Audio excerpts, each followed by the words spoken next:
Dr David Quirk is with us here in the Isle of Man, but also a man who's Denmark, isn't it? You normally? Yeah, I live in Copenhagen. Copenhagen. Yes. Energy, the resources here on the Isle of Man. You're great interest, and you've got this new venture. What's that? Yeah, so we've set up something called the Energy and Sustainability Centre, Isle of Man, and the idea of that is to research into how net zero emissions are possible on the Isle of Man.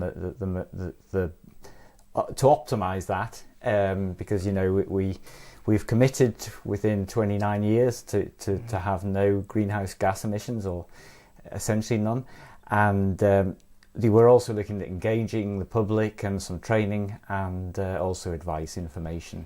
Okay. Now, the interview, I don't want to go into names and things like that, but just generalisation about the government, because here it hasn't necessarily been from some quarters that sort of push hard on this get down to zero. They've pushed it into almost the long grass, do you think?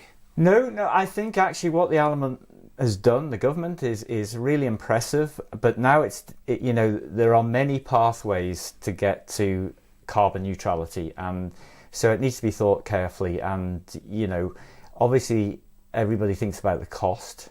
What we're working on is the revenue that could come from it, because the Isle of Man is ideally positioned to export green electricity. Well, we've all seen about Orkney and how they've actually got too much being generated, and they're going to have massive decisions about putting in more interconnectors to deal with it. Would we ever get to that sort of situation? Or we could have more we need? Well, definitely, but it needs to be managed slightly different to what Orkney has done, because the key thing now in the energy transition, as they're calling, moving from fossil fuels to renewables, is that renewables are variable. It's called intermittent, so the wind blows not necessarily when we need it.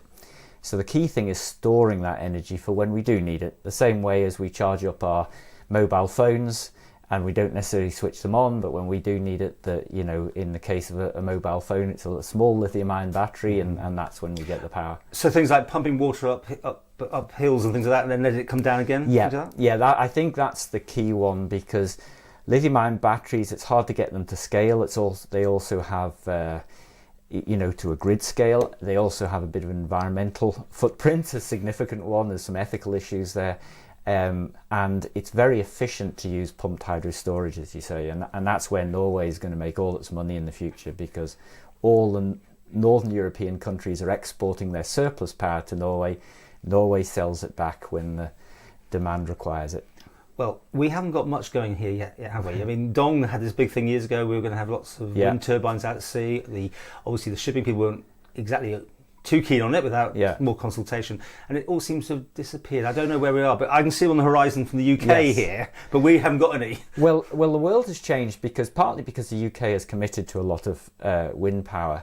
And there was a leasing round in February this year. Now, that leasing round was where companies could bid for certain parts of shallow water UK, so beyond Isle of Man territorial sea.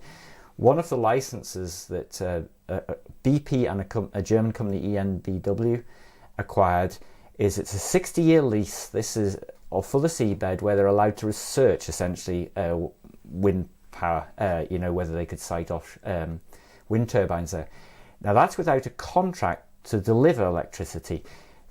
The price they paid... it's millions, big millions, isn't it? Yeah, well, the price they paid is £231 million a year. A year? I don't know. A year. Just to have the facilities the option.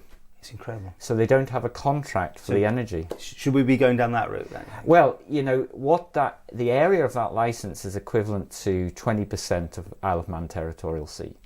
So even if you go down to 10%, you can see, my goodness, that's more than £100 million a year just for lease fees.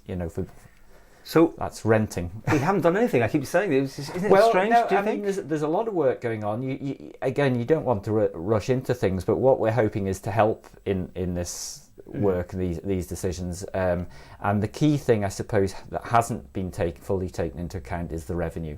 So not only do you have the potential for fees from licenses if it's offshore, but also if you balance it, so you essentially store surplus electricity, you can then sell it to Ireland and the UK, provided you have these high voltage cables that are called interconnectors.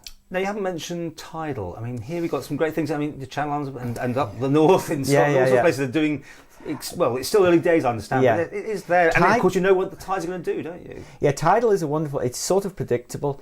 The problem is it's expensive, and the whole thing about water is you need a head of height. And tides, even though they're high here, 7 meters, it's not a big potential energy that you build up with those tides going up and down. So you need huge volumes, and it's actually concentrating that energy is tricky. We have some concepts, and they are concepts, but really at the moment, wind power is a tenth of the price. Mm. And prices are dropping all the time, and tidal is still probably a little bit off. Yeah, I mean, it's dropping, but it's still in the research phase. I think that's the same with hydrogen. It's in the research phase rather than commercial. So your big master plan would be what? Just offshore wind or onshore as well, a mix? Solar? Yeah, the idea would be to keep your options open and to get industry to pay for much of the upfront costs, because there is a big upfront investment. But the obvious one at the moment is offshore wind. You could do it onshore, it's cheaper, but not everybody is keen on that. So offshore wind, is what's commanding the high prices and for licenses.